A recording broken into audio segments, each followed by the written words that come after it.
इंसाफ का तराजू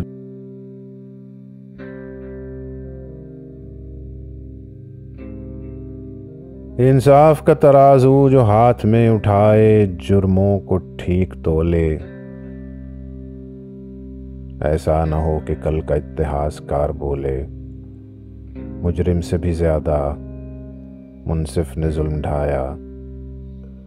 की पेश उसके आगे गम की गवाहियां भी, रखी नजर के आगे दिल की तबाहियां भी।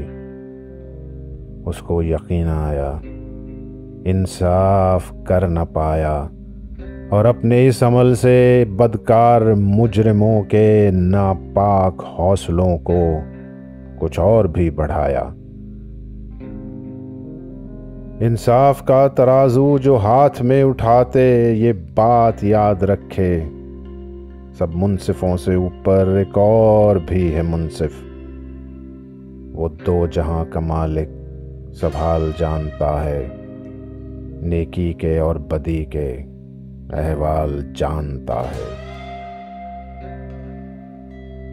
दुनिया के फैसलों से मायूस जाने वाला, ऐसा न हो कि उसके दरबार में पुकारे, ऐसा न हो कि उसके इंसाफ का तराजू एक बार फिर से तोले।